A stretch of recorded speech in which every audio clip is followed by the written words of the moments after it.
मणिपुर एक ऐसा राज्य जिसे कभी उसकी खूबसूरती के लिए जाना जाता था, लेकिन वही मणिपुर पिछले 1.5 साल से लगातार आग की लपटों में जल रहा है। जो कुकी और मैतेई लोग 1.5 साल पहले तक एक दूसरे से तमाम डिसएग्रीमेंट्स के बावजूद एक साथ रह रहे थे, आज वही एक दूसरे के खून के प्यासे बन बैठे हैं। दुकानें बंद पड़ी हैं, लोग घरों को छोड़कर रेफ्यूजी कैंप्स में रहने को मजबूर हैं। कई इलाकों में तो कोई सरकार पुलिस है ही नहीं और टेररिस्ट ग्रुप्स वहां इलीगली हथियारों के दम पर जबरन वसूली, लूटपाट और सिक्योरिटी फोर्सेस पर हमले तक करने से नहीं कतरा रहे। लेकिन इसके बावजूद कोई कुछ बोलने को तैयार नहीं। किसी को कुछ समझ नहीं आ रहा कि एक मामूली सी लड़ाई जिसे कुछ हफ्तों में खत्म हो जाना चाहिए था, वो मणिपुर के आम लोगों के लिए जिंदगी की जंग कैसे बन गई। और दोस्तों, सबसे खास सवाल कि मणिपुर में जो कुछ हो रहा है उससे चीन को क्या फायदा है और इसके लिए असल में जिम्मेदार है कौन। आज हम आपको इस वीडियो द मणिपुर प्रॉब्लम में मणिपुर से जुड़े कुछ ऐसे ही सवालों के जवाब देने की कोशिश करेंगे। History of Manipur. 18वीं शताब्दी में मणिपुर भारत का एक राज्य नहीं था, बल्कि एक इंडिपेंडेंट स्टेट थी जिसका तब नाम कांगलीपाक हुआ करता था। फिर जब यहाँ राजा मैडिंगु पेमहिबा का राज हुआ करता था, जो मैतेई समुदाय से थे, लेकिन बाद में वो एक बंगाली संत शांतिदास के संपर्क में आए, जिसके बाद वो वैष्णव हो गए और उन्होंने हिंदू धर्म अपना लिया। इसके बाद न सिर्फ उन्होंने अपना नाम बदलकर गरीब नवाज रख लिया, बल्कि अपनी रियासत का नाम भी कांगलीपाक से बदलकर मणिपुर कर दिया, जो महाभारत में वर्णित एक राज्य के नाम से लिया गया। राजा के धर्म बदलने के बाद उनके कई सब्जेक्ट्स और प्रजा ने भी बड़ी संख्या में हिंदू धर्म को अपनाया। अब गरीब नवाज भी हर राजा की तरह अपने राज्य को और बढ़ाना चाहता था। ऐसे में उसकी नजर अपने पड़ोसी राज्य बर्मा, जिसे आज म्यांमार के नाम से जाना जाता है, उस पर गई, जिसके बाद उन्होंने बर्मा पर कई बार आक्रमण किया और उसे जीत लिया। वो जब तक जिंदा रहे बर्मा मणिपुर के अधीन ही रहा। लेकिन 13 दिसंबर 1751 के बाद जब राजा गरीब नवाज की मौत हो गई, तब मणिपुर को कमजोर पाकर बर्मा के राजा ने न सिर्फ खुद को मणिपुर से आजाद करवा लिया, बल्कि मणिपुर पर हमला करके उसे भी अपने कब्जे में ले लिया। जिसके बाद बर्मा ने करीब 73 सालों तक मणिपुर पर राज किया। इस दौरान बर्मीज राजाओं ने लोगों पर इतने अत्याचार किए कि बहुत से लोग मणिपुर छोड़कर दूसरी जगहों पर बसने पर मजबूर हो गए। यही वो वक्त था जब मणिपुर के बॉर्डर के आसपास के जंगलों में बर्मा के ट्राइबल ग्रुप्स आकर बसने लगे, जिन्हें बाद में अंग्रेजों ने नाम दिया कुकी। खैर, बर्मा के अत्याचारों से परेशान होकर तब के मणिपुर के राजा गंभीर सिंह ने सन 1824 में अंग्रेजों से मदद मांगी।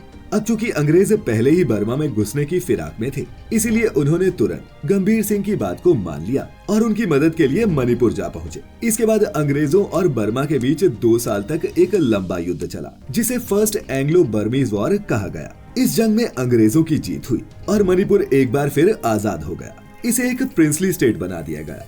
अब प्रिंसली स्टेट उन स्टेट्स को कहा जाता था जहां अंग्रेज खुद राज करने की जगह वहां के राजा के जरिए ही राज करते, क्योंकि वो सिर्फ नाम का ही राजा होता था और ज्यादातर जरूरी फैसले अंग्रेज सरकार ही लेती। वैसे भी ईस्ट इंडिया कंपनी का ज्यादातर फोकस मैदानी इलाकों पर राज करने का होता था, क्योंकि मैदानी इलाकों पर शासन करना आसान भी था और किफायती भी। लेकिन मणिपुर उसकी स्ट्रेटेजिक लोकेशन के चलते उनके लिए बेहद अहम था। अंग्रेज नहीं चाहते थे कि बर्मा या चीन उनके इलाके में घुसपैठ करे। ऐसे में उन्होंने मणिपुर को 2 हिस्सों में बांट दिया, जिससे वो राज भी कर सकें और अपनी रक्षा भी। मणिपुर के जियोग्राफिकल मैप को देखेंगे तो पाएंगे कि मणिपुर का 90% हिस्सा पहाड़ों से घिरा है और सिर्फ 10% ही प्लेन है। साथ ही दोनों ही इलाकों में अलग अलग ट्राइब्स के लोग रहते हैं। जहां मैदानी इलाकों में ज्यादातर मैतेई कम्युनिटी के लोग रहते हैं, तो वहीं पहाड़ी इलाकों में कुकी और नागा कम्युनिटी के।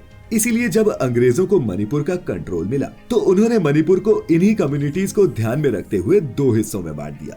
ब्रिटिशर्स ने मणिपुर में घाटी और पहाड़ी क्षेत्रों के लिए अलग अलग प्रशासनिक नीतियां अपनाई। घाटी के मैतेई समुदाय को प्राथमिकता दी गई, जबकि पहाड़ी इलाके में रहने वाले कुकी समुदाय को उपेक्षित और अलग थलग रखा गया। इसने कुकी समुदाय को न सिर्फ आर्थिक रूप से कमजोर किया, बल्कि उनकी सांस्कृतिक पहचान को भी खतरे में डाल दिया। कुकी समुदाय में असंतोष तब चरम पर पहुंच गया जब अंग्रेजों ने प्रथम विश्व युद्ध के दौरान उन्हें जबरन मजदूरों के रूप में भर्ती करने की कोशिश की।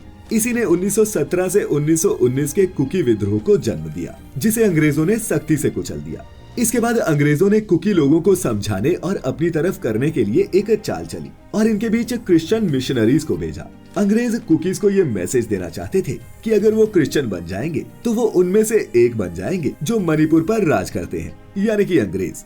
ये तरकीब काम कर गई, जिसके चलते बहुत बड़ी तादाद में कुकी लोग क्रिश्चियन बन गए।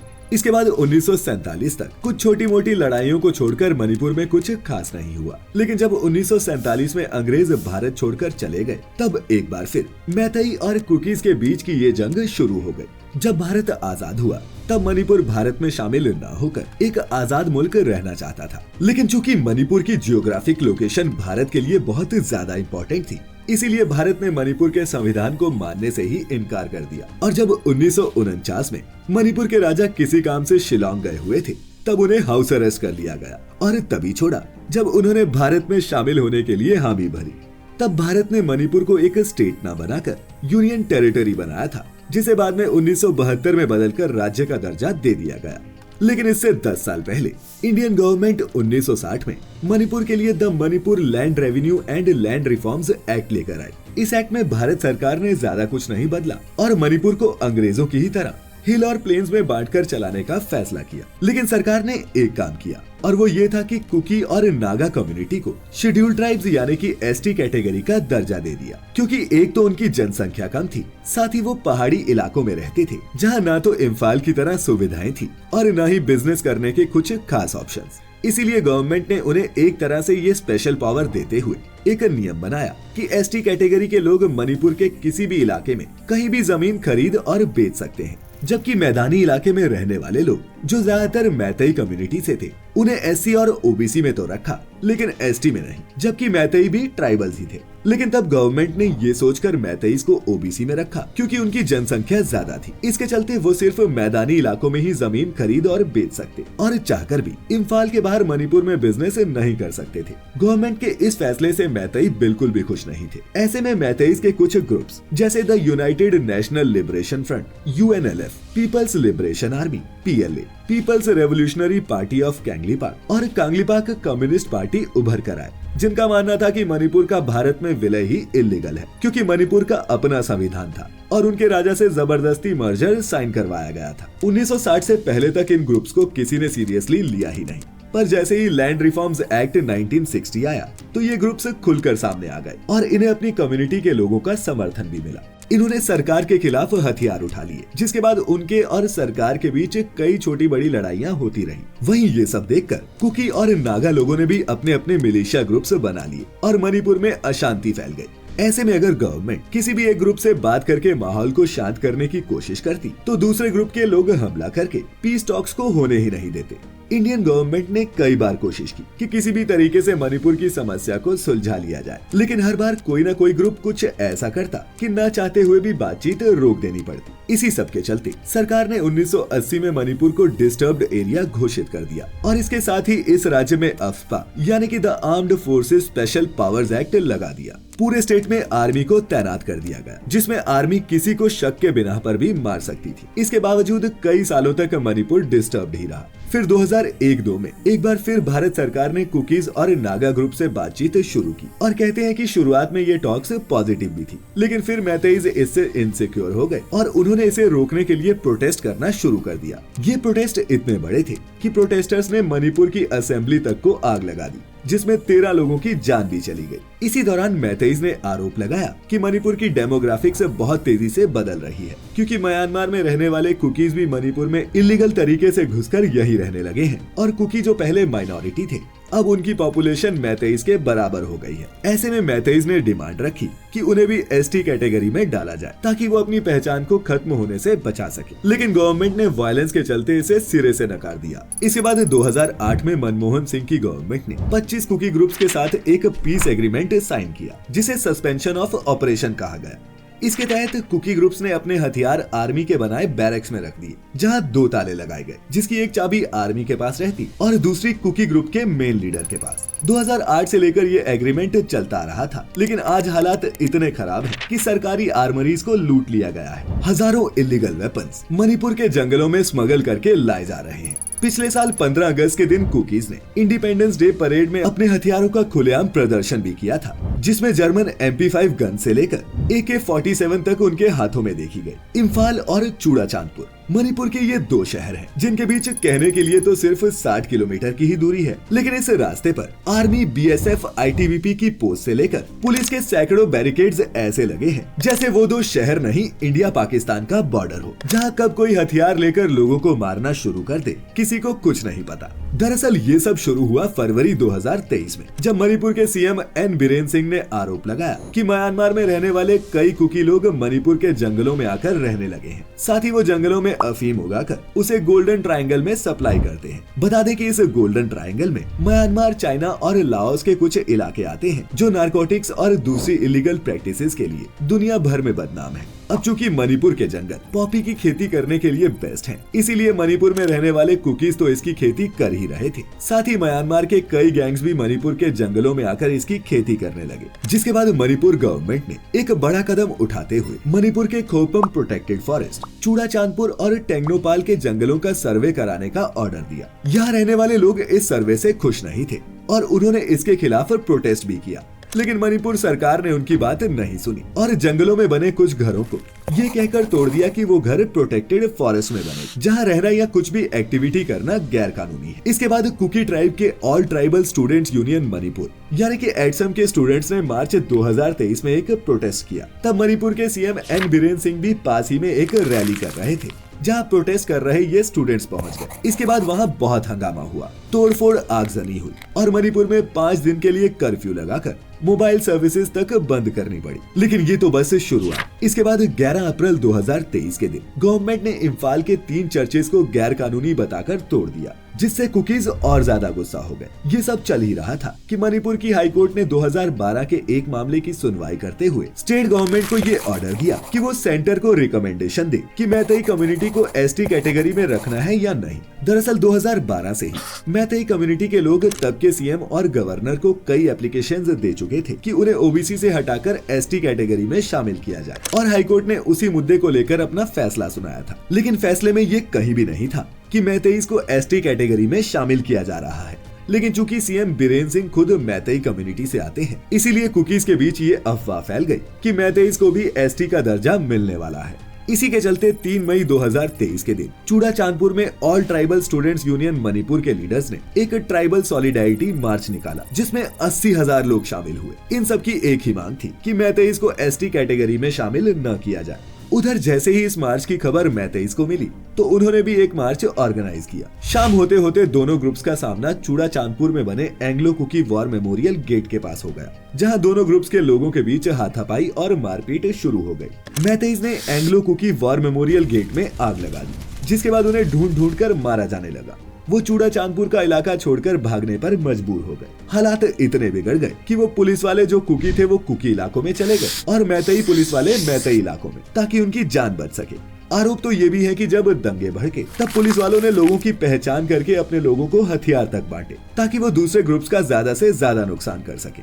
इसके बाद कई मैतेई ग्रुप्स ने ये फेक न्यूज फैलाना शुरू कर दिया कि चूड़ाचांदपुर में कुकी लोग मैतेई महिलाओं का रेप कर रहे हैं, जबकि डीजीपी पुलिस ये क्लियर कर चुके थे कि ऐसा कोई केस नहीं हुआ। लेकिन तब तक बहुत देर हो चुकी थी, क्योंकि फेक फोटोज वायरल होने के बाद दोनों ही कम्युनिटीज की औरतों को निशाना बनाया जाने लगा। इसके बाद तो पुलिस से लेकर सभी ऑफिशियल्स भी 2 ग्रुप्स में बंट गए और एक दूसरे के खिलाफ ही प्लानिंग करने लगे। शुरुआत के 48 घंटों में 60 से ज्यादा लोगों की मौत हो गई और 200 के करीब बुरी तरह से जख्मी हो गए। इसी बीच मणिपुर से दिल को दहला देने वाली तस्वीरें बाहर आई, जिसने पूरे देश का ध्यान मणिपुर की तरफ खींचा। ये एक वीडियो था जिसमें हजारों मर्दों के बीच 2 औरतें थी, जिनके शरीर पर एक कपड़ा तक नहीं था और लोग उनके साथ बदसलूकी कर रहे थे। बताया गया कि वो कुकी औरतें थी जो अपने पिता और भाई के साथ किसी सुरक्षित जगह की तलाश में थी। लेकिन इससे पहले कि वो कहीं पहुंच पाते, उनका सामना मैतेई ग्रुप से हो गया, जिन्होंने पहले उनके पिता और भाई को जान से मारा और फिर उनके कपड़े उतरवाकर परेड करवाई। लेकिन दोस्तों, ये तो वो एक केस है जो किसी तरह से बाहर आ पाया। रिपोर्ट्स की माने तो पूरे मणिपुर में उस वक्त 100 से भी ज्यादा इस तरह के केसेस हुए। इतना सब कुछ हो जाने के बाद भी सरकार की नींद नहीं खुली और मणिपुर के सीएम कुछ भी बोलने से बचते रहे। उनकी बस एक ही रट थी कि ये सब म्यांमार से आने वाले कुकी टेररिस्ट का किया धरा है। जो मणिपुर के जंगलों पर कब्जा करके वहां अफीम का बिजनेस करना चाहते हैं। हालात ऐसे थे कि प्रशासन हो या सरकार, दोनों ही लाचार नजर आए। वहीं दोस्तों, मणिपुर जैसे राज्यों में विद्रोहियों का समर्थन करके हमारा पड़ोसी मुल्क चीन भी अप्रत्यक्ष रूप से भारत में अस्थिरता को बढ़ावा देता है। इतिहास गवाह रहा है कि पूर्वोत्तर के कई विद्रोही समूह चीन से समर्थन या फिर शरण पाते रहे हैं, जिससे हमारे देश की चुनौतियां और बढ़ जाती हैं। और यही नहीं, चीनी सोशल मीडिया और प्रोपेगेंडा चैनल्स ने तो मणिपुर की हिंसा को लेकर कई गलत सूचनाएं फैलाई, जैसे कि मणिपुर में अल्पसंख्यकों का दमन हो रहा है या फिर ये इलाका भारत का हिस्सा नहीं रहना चाहता। खैर, आज का सच ये है कि मणिपुर के एक बड़े हिस्से पर भारत की सरकार या फिर सिक्योरिटी फोर्सेस का कंट्रोल है ही नहीं। अभी जनवरी 2024 की ही बात है। मणिपुर के एक गाँव में अफीम की अवैध खेती को नष्ट करने पुलिस फोर्स गई, लेकिन उनका सामना 80 से भी ज्यादा हथियारबंद गाँव वालों से हुआ। अब ये इलाका उनका था और पुलिस बल कम। इसी के चलते पुलिस अफीम के खेत तो क्या, एक पौधा तक नष्ट नहीं कर पाई और उन्हें पीछे हटना पड़ा। इस घटना से ये साफ हुआ कि मणिपुर में अफीम की खेती और इससे जुड़े आर्म्ड ग्रुप्स कितने प्रभावशाली हैं। दोस्तों, ये प्रॉब्लम बहुत सीरियस है और इस राज्य में शांति बनाए रखना एक बड़ी चुनौती बनकर उभरा है। 2023 में हुई हिंसा के कारण लोगों में डर और अविश्वास की भावना अभी भी बनी हुई है। हजारों लोग अब भी कैंप्स में रहने को मजबूर हैं, जो शायद कभी अपने घर नहीं लौट पाएंगे। सुरक्षा बलों की तैनाती और हिंसा की घटनाओं को नियंत्रित करने के प्रयास तो किए जा रहे हैं, लेकिन तनाव कम नहीं हो रहा। दोनों ही तरफ से आगजनी, लूटपाट, रेप्स, जिंदा जलाना और सिक्योरिटी फोर्सेस के साथ टकराव अब मणिपुर की रोज की कहानी बन चुकी है। वही बात सरकार की करें तो सेंटर हो या स्टेट, दोनों ही गवर्नमेंट्स मणिपुर के मामले को संभालने में नाकामयाब रही है। इन नेताओं के लिए ब्लेम गेम्स खेलना बहुत आसान है, लेकिन बात सिंपल है। जब हालात इतने बदतर हो गए हैं तो सरकार से इस्तीफा तो दिया ही जा सकता था, लेकिन न जाने कौन सा फेविकोल लगा होता है इन कुर्सियों पे कि नेताओं से ये छूटे नहीं छूटती। खैर, मणिपुर में जो हालात आज हैं, उन्हें देखकर बिल्कुल भी नहीं लगता कि ये जल्द नॉर्मल हो पाएंगे। लेकिन मैं ये जानना चाहता हूँ कि आपको, भारत के देशवासियों को क्या लगता है? क्या मणिपुर की इस हिंसा को रोका जा सकता था, या फिर क्या ये संघर्ष कभी खत्म भी हो पाएगा? आप अपनी राय नीचे कमेंट्स में लिखकर जरूर बताएं। और अगर आपको हमारा ये वीडियो पसंद आया हो तो इसे लाइक और चैनल को सब्सक्राइब करना बिल्कुल ना भूलें। तो ऐसी ही और भी इंफॉर्मेटिव वीडियोस के लिए देखते रहें फैक्टिफाइड। आपका बहुत बहुत शुक्रिया।